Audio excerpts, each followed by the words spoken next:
UPSC পৰীক্ষাৰ ফলাফলত পুনৰ উজলিল নগাঁৱৰ ভাস্বত শইকীয়া। বিগত বৰ্ষত নগাঁৱৰ ময়ূৰ হাজৰিকাই ইউপিএসসি পৰীক্ষাৰ ফলাফলত পঞ্চম স্থান দখল কৰাৰ পিছত এইবাৰ পুনৰ ইউপিএসসিত উজলিবলৈ সক্ষম হৈছিল নগাঁৱৰ আন এগৰাকী মেধাৱী ছাত্ৰ ভাস্বত শইকীয়া। আমি ভাস্বত শইকীয়াৰ বাসগৃহত উপস্থিত হৈছো। আমি তেওঁৰ মনৰ ভাৱ এই মুহূৰ্তত জানিব বিচাৰিম। প্ৰথমতে অভিনন্দন জনাইছো নগাঁৱলৈ গৌৰৱ কঢ়িয়াই অনাৰ বাবে। কি ক'ব প্ৰথম? খুবেই ভাল লাগিছে, ৰিজাল্টটো পালো। এতিয়া খুব ভাল লাগিছে যে কিবা বিচৰা বস্তু এটা পাইছো কষ্ট কৰি পেলাই। প্ৰস্তুতি ধৰক এইটো এটা প্ৰচেছ এটা থাকে চিভিল চাৰ্ভিচ, 3টা ষ্টেজত হয় এক্সাম। চ' প্ৰত্যেকটো ষ্টেজৰে নিজৰ নিজৰ প্ৰস্তুতি আছিলে আৰু সেইখিনি সেইমতে কৰা হৈছিল।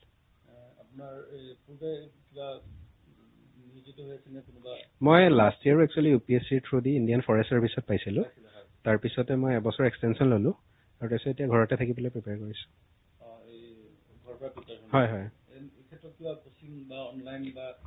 কোচিং মই তেনেকৈ ধৰক ফুল টাইম কোচিংটো লোৱা নাই, কিন্তু বাকী ধৰক এনেই কেতিয়াবা সৰু সুৰা এটা দুটা কোৰ্চ বা অনলাইন ৰিচোৰ্চেছ ৰেফাৰ কৰা তেনেকৈ এপ্লাই কৰিছিলোঁ। বহুত দিনৰ সপোন নহয়, মানে ধৰক ক'ব পাৰি ৩-৪ বছৰ মানৰ আগৰ পৰা বিচাৰিছিলো আৰু সেইমতে পালো। আজি ভাল লাগিছে। এইবাৰ কি স্থান? 552। 552 হয়। আপোনাৰ বিগত সময়ত যেতিয়া আপুনি আইএফএছত পাইছিলে, সেই সময়ত আপোনাৰ তেনেকুৱা কিবা আছিল নেকি যে আইএফএছত নকৰো বা ইউপিএসসি আইএছতে পাম, আইএছএ? তেনেকুৱা একো নাছিলে, মানে মই সেইটো পাইছিলো। অল ইণ্ডিয়া চাৰ্ভিচ হয়, ভাল চাৰ্ভিচ হয়। তাৰপিছত ভাবিলো আৰু এটা টাইম দি চাওঁ, যিহেতু মোৰ এজ আছে, অপৰচুনিটিটো আছে, চ' দি চালো এটা টাইম। মানে অন্তিমবাৰৰ বাবে চেষ্টা এটা? অন্তিমবাৰৰ বাবে তেনেকুৱা কিবা ভাবিছিলে নেকি যে এবাৰ ট্ৰাই কৰি চাওঁ, মানে যদি পাই যাওঁ, তেনেকুৱা ভাবিছিলে? হয়, মানে ধৰক প্ৰচেছটো এনেও এনজয়েবলো লাগে মোৰ, চ' দিলো আৰু এক্সামটো। আপোনাৰ প্ৰস্তুতিৰ সন্দৰ্ভত আপোনাৰ নতুন প্ৰজন্ম যিসকলে ইউপিএসসি পুনৰবাৰ ইউপিএসসিত দিব বিচাৰে বা যিসকল মেধা ছাত্ৰ ছাত্ৰীৰ যি সপোন আছে বা ইউপিএসসিত যাবৰ কাৰণে প্ৰশাসনিক বিষয়া হ'বলৈ, তেওঁলোকৰ উদ্দেশ্যে আপুনি কি ক'ব আজি দিনটো? মোৰ মতে প্ৰথম কথা ডুৱেবল বুলি ভাবিব লাগিব, আৰু বাকীখিনি I think everything is falls into place. মানে এবাৰ ষ্টাৰ্ট কৰিব লাগে, মানে বহুত আগৰ পৰা ভাবি নাথাকি যে কি কৰিম কেনেকৈ কৰিম। I think people should start, and এবাৰ ষ্টাৰ্ট কৰাৰ পিছত লাহে লাহে বস্তুবোৰ নিজে নিজে গম পোৱা যায় যে কি কাম কৰিছে কি কাম কৰা নাই। আই থিংক অলপমান মানে অ'নাৰশ্বিপ লৈ পেলাই নিজে কামখিনি ষ্টাৰ্ট কৰিব লাগে, বাকীখিনি হৈ যাব আৰু। আজিৰ পৰা আপুনি এগৰাকী আইএএছ বিষয়া, গতিকে ক'ব পাৰি আমি, গতিকে আপোনাৰ কাম কৰ্মক্ষেত্ৰটো কেনেদৰে আগবঢ়াই নিব বুলি ভাবে? এইটো মই ধৰক এতিয়া ৰেংকটোহে পালো, কি চাৰ্ভিচ পাইছো গম পোৱা নাযায়, চ' মানে আইএছটো বুলি ক'ব নোৱাৰি, কিন্তু এনে ধৰক মই যি চাৰ্ভিচতে পাওঁ তাৰ থ্ৰু দি ধৰক 55 ৰেংকত আছে তো? 55 নহয়, 552। হয় হয়। চ' মই IPS পোৱাৰ চান্স আছে পুৰণা ট্ৰেণ্ড মতে।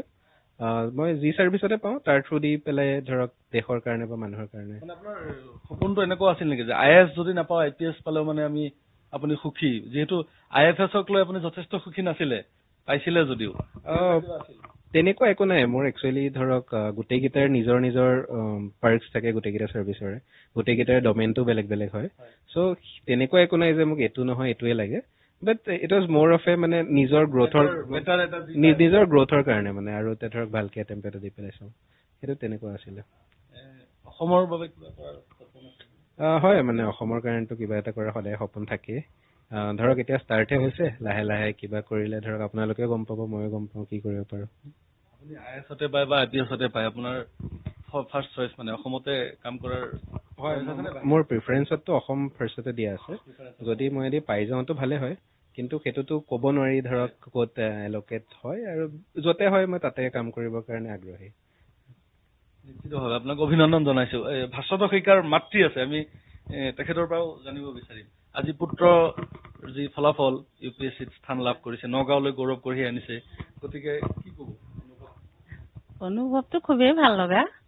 এতিয়া যোৱা বছৰ ইউপিএসচিত IFSত পাইছিলে, তেতিয়াও খুব ভাল লাগিছিল। আকৌ এবাৰ দি চাওঁ বুলি দিলে, এতিয়াও বোধহয় IPSখনত পাই যাব পাৰে। তাৰপিছত সেইটো তাৰ চইচ, IFSটো কৰিব, IPS পালে তাত কৰিবনে, যিয়ে কৰক গোটেইকেইটাই ভাল হয়।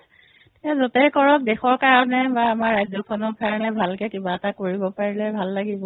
মাতৃ হিচাপে সেইখিনি সন্তানৰ পৰা আশা কৰা যায়, সেইখিনি পোৱা মানে আৰু চব পোৱা যেনেই লাগিছে আৰু।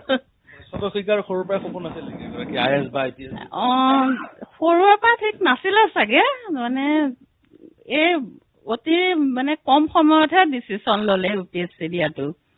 সি আচলতে কিবা PhD এনেকুৱা ধৰণৰ যিটো মানে IIT-ত পঢ়া আছিলে, তাৰ পৰা লোৱাৰ পিছত অলপ দিন চাকৰিও কৰিছিলে, তাৰপিছতে PhD কৰাৰ কথাহে ভাবি আছিলে।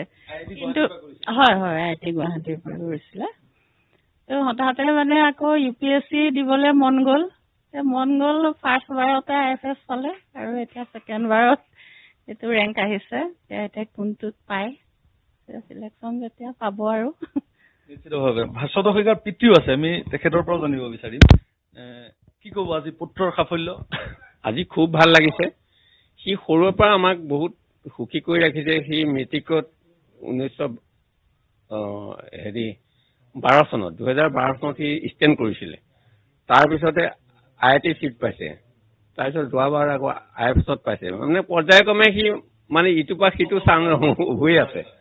সেইকাৰণে মানে সি সদায় মানে আগবাঢ়ি আছে, সেইটোৱে আমি সুখী। এটাৰ পিছত আনটো সফলতা সক্ষম হৈছে, সেইকাৰণে বেছি সুখী সেইটো কথা। হয়, নিশ্চিত হৈ আছিলে ভাস্বত শইকীয়া আৰু ভাস্বত শইকীয়াৰ পিতৃ মাতৃ। হয়, তেওঁ ভাস্বত শইকীয়াৰ বৰদেউতাও আছে, আমি আপোনাৰ পৰাও জানিব বিচাৰিম আপোনাৰ মনৰ অনুভৱটো কেনেকুৱা? ভতিজা আজি খুব ভাল লাগিছে, আনন্দৰ দিন। আৰু মই তাক মাজে সময়ে খবৰ লৈ থাকো, মই খুব চিঞৰে আছিলো তাৰ, কিন্তু ইয়াতকৈ বহুত আগত সি পজিশ্যন পাব বুলি মোৰ মানে মন। ভাস্বত শইকীয়াৰ যি মানে শৈক্ষিক জীৱন, মানে সফলতা তেওঁৰ মেট্ৰিকৰ পৰা আৰম্ভ হৈছে, ষ্টেণ্ড কৰিছিলে।